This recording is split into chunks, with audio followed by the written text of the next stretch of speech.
السلام علیکم ورحمۃ اللہ وبرکاتہ۔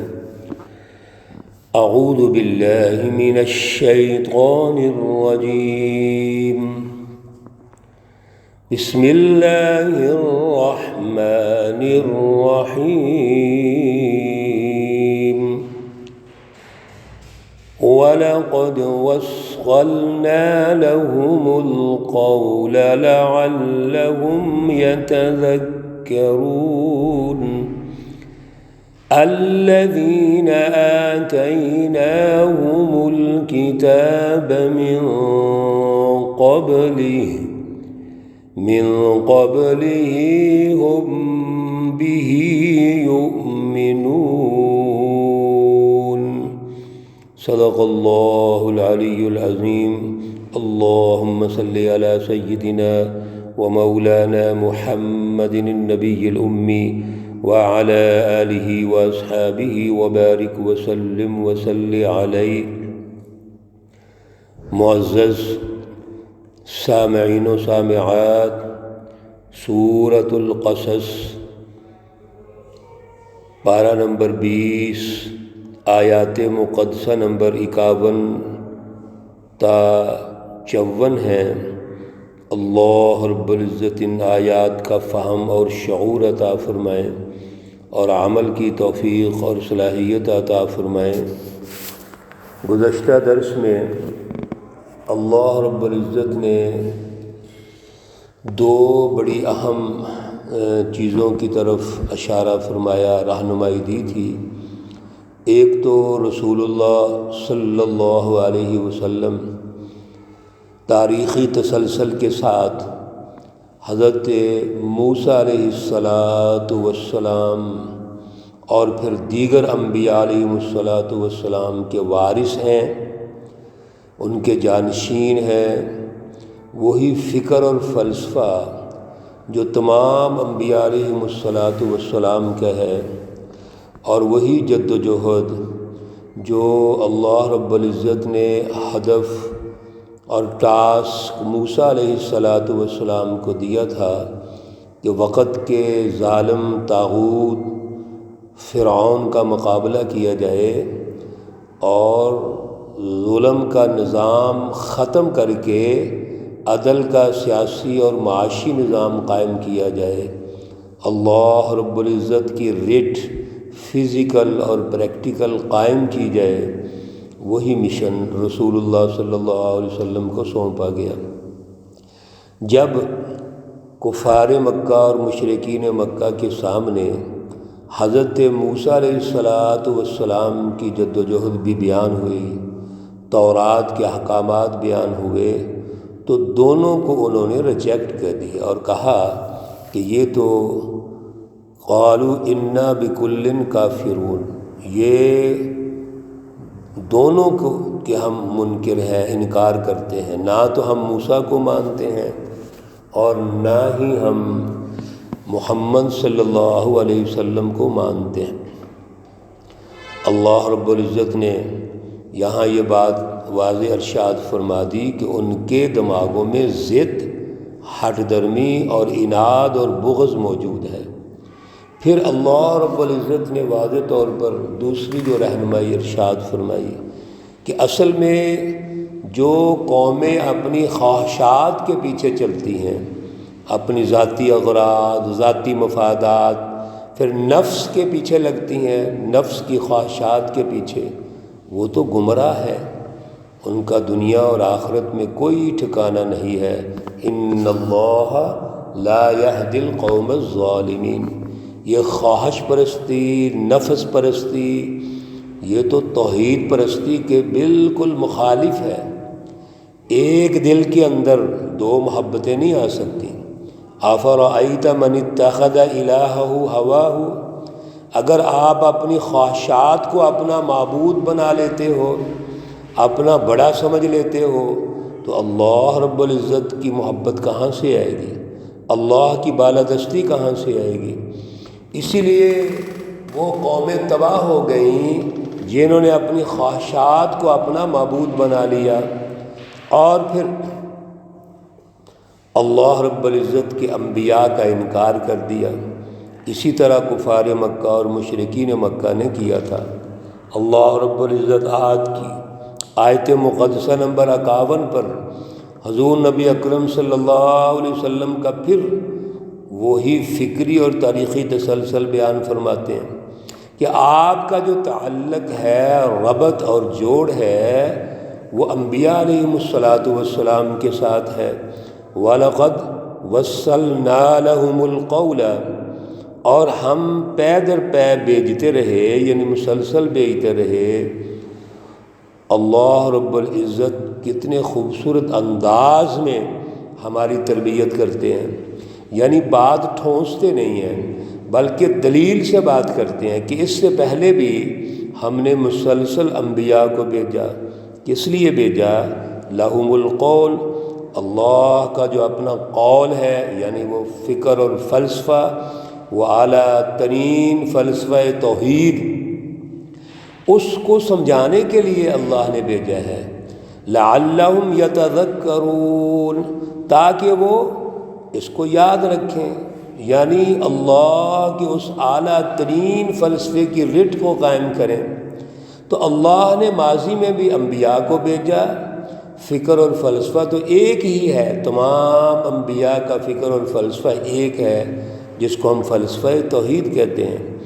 لیکن اپنے اپنے ادوار میں اللہ رب العزت کے نبی تشریف لائے اور اللہ کی پہچان پیدا کرتے رہے۔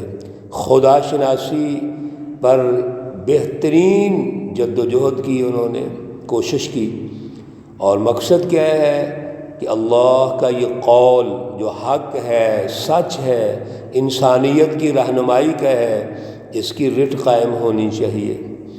الذین آتیناہم الکتاب من قبلہ، وہ لوگ جن کو ہم نے دی کتاب اس سے پہلے، ہم بہ یؤمنون، وہ ایمان رکھتے ہیں، یقین رکھتے ہیں۔ وہ اللہ کے بندے جو پہلے انبیاء علیہم الصلاۃ والسلام پر بھی ایمان لائے، تورات پر ایمان لائے، انجیل پر ایمان لائے، اور پھر اللہ رب العزت کی کتاب مقدس قرآن پر بھی ایمان لے آئے، یعنی ان کا جو ایمان ہے وہ بڑا اعلیٰ ہے۔ جب موسیٰ علیہ الصلاۃ والسلام پر تورات کتاب مقدس نازل ہوئی، عیسیٰ علیہ الصلاۃ والسلام پر انجیل کتاب مقدس نازل ہوئی، تو ان کو ماننے والے اس کو مانتے رہے اپنے اپنے دور کے مطابق، اور جو ہی قرآن پاک نازل ہوتا ہے تو وہ قرآن پر ایمان لے آئے۔ وَإِذَا يُتْلَى عَلَيْهِمْ، اور جب ان پر تلاوت کی جاتی ہے قرآن پاک کی، سنائی جاتی ہیں آیات، تو قالو کہتے ہیں آمنا بھی، ہم بھی اس پر یقین رکھتے ہیں، انہ الحق من ربنا، بے شک یہ حق ہے ہماری رب کی طرف سے، انا کننا، بے شک ہم تھے، من قبل ہی، اس سے پہلے، مسلمین، حکم بردار، ہم تو اس سے پہلے بھی اس پر ایمان رکھتے تھے۔ تورات میں اور انجیل میں حضور نبی اکرم صلی اللہ علیہ وسلم کی بشارتیں موجود ہیں۔ آپ صلی اللہ علیہ وسلم کی آمد وہ موجود ہے اور اس کی نشاندہی ہوئی ہے، رہنمائی دی گئی ہے۔ تو جب وہ تورات اور انجیل پر ایمان لائے تو اس پر بھی ایمان لے آئے، اور جو ہی حضور نبی اکرم صلی اللہ علیہ وسلم نبوت کا اظہار فرماتے ہیں تو فوراً اس کو وہ قبول کر لیتے ہیں۔ کیوں؟ ان کو پتہ ہے کہ اس سے پہلے تورات، انجیل اور اللہ رب العزت کے نبیوں نے اس کی نشاندہی کی ہوئی ہے۔ اولئک یؤتون اجرہم مرتین، اللہ رب العزت نے یہاں پر ان کی جو خصوصیات ارشاد فرمائیں وہ بڑی اہم ہے۔ نمبر ایک تو یہ ہے کہ اللہ تعالیٰ ان کو اجر دیں گے، مرتین، دو مرتبہ اللہ ان کو اجر دیں گے، بما صبروا، اس وجہ سے کہ وہ اس پر قائم رہتے ہیں۔ ایک اجر تو یہ ہے کہ وہ پہلے انبیاء پر ایمان لائے اللہ رب العزت کے ہاں وہ مومن ہیں، مسلمین ہیں۔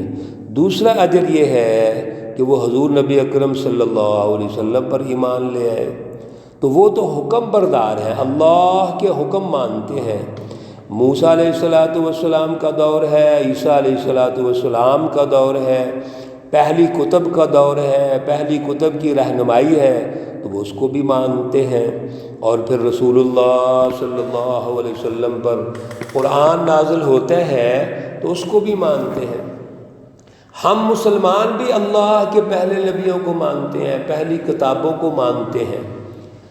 فرق صرف یہ ہے کہ ہم یہ کہتے ہیں کہ رسول اللہ صلی اللہ علیہ وسلم کی تشریف آوری کے بعد اور کلام مقدس قرآن پاک کے نزول کے بعد اب ہمیں پہلی کتابوں پر عمل کرنا ضروری نہیں ہے۔ ایمان تو لایا ہوا ہے، ہم نے ایمان رکھتے ہیں، لیکن عمل قرآن پاک پر ہوگا۔ کیوں؟ پہلی کتابوں کے جتنے بھی احکامات ہیں وہ قرآن پاک میں موجود ہیں۔ قرآن پاک لیٹسٹ ایڈیشن ہے، لہذا جب بعد والا ایڈیشن پہلے والے ایڈیشن کی تمام خصوصیات رکھتا ہو اور بعد والا ایڈیشن آنے والے دور کی خصوصیات بھی رکھتا ہو تو پھر اس پر ایمان لائیں گے تو ماضی پر بھی ایمان ہو جائے گا، حال پر بھی ہو جائے گا اور مستقبل پر بھی ہو جائے گا۔ دوسرا اجر وَيَدْرَؤُونَ بِالْحَسَنَةِ السَّيِّئَةَ، اللہ رب العزت بھلائی کرتے ہیں، اچھائی یا بلائی جو اللہ رب العزت کے ہاں ہوتی ہے، السیئہ برائی کے جواب میں، یہ ان کی صفت ہے کہ وہ برائی کے جواب میں بھلائی کرتے ہیں۔ کوئی کام غلط ہے تو اس کے جواب میں اچھی رہنمائی دیتے ہیں، اچھے طریقے سے جواب دیتے ہیں۔ کوشش ان کی یہ ہوتی ہے کہ وہ کسی کے ساتھ زیادتی نہ کریں، اور اگر ان مومنین کے ساتھ کوئی زیادتی کر دے تو وہ بدلہ بھلائی کی صورت میں دیں گے، یعنی اچھی طرح سمجھائیں گے، اچھی طرح رہنمائی دیں گے، دلائل پیش کریں گے، اور قول الحق، سچی بات، حق کی بات کریں گے، دو نمبری نہیں کریں گے، منافقت نہیں کریں گے۔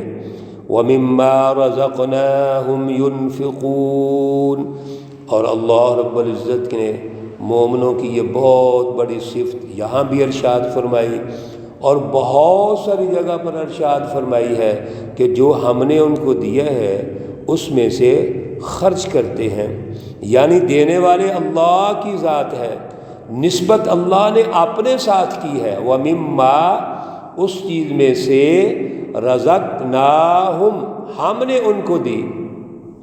جو کچھ بھی میرے عزیزو ہمارے پاس ہے یہ من جانب اللہ ہے، اللہ کی طرف سے ہے، مال بھی اللہ کا، ہم بھی اللہ کے، صحت بھی اللہ کی، وسائل بھی اللہ کے، صلاحیت بھی اللہ نے دی ہے، سب کچھ تو اللہ نے دیا ہے۔ تو پھر اللہ کے راستے میں خرچ بھی تو کرنا چاہیے۔ اللہ کا راستہ کون ہے؟ کون سا راستہ اللہ کا ہے؟ اللہ کا راستہ وہی ہے جس کی اللہ نے نشاندہی ارشاد فرما دی۔ یہ میرا راستہ ہے جو حق کا ہے، جو سچ کا ہے اور انسانیت کی خیر خواہی کا ہے، انسانیت کی ترقی کے لیے شب و روز جد و جہد کرنا، یہ اللہ کا راستہ ہے۔ اللہ ہمیں توفیق عطا فرمائے، صلاحیت عطا فرمائے۔ اللہ رب العزت تمام مرحومین و مرحومات کو جنت الفردوس میں اعلیٰ مقام عطا فرمائے۔ اللہ رب العزت تمام بیماروں کو شفائے کاملہ عاجلہ مستمرہ عطا فرمائے۔ ربنا تقبل منا انك انت السميع العليم وتب علينا انك انت التواب الرحيم، وصلى الله تعالى على النبي الأمي محمد وعلى آله وأصحابه أجمعين برحمتك يا أرحم الراحمين۔ السلام عليكم ورحمة الله وبركاته۔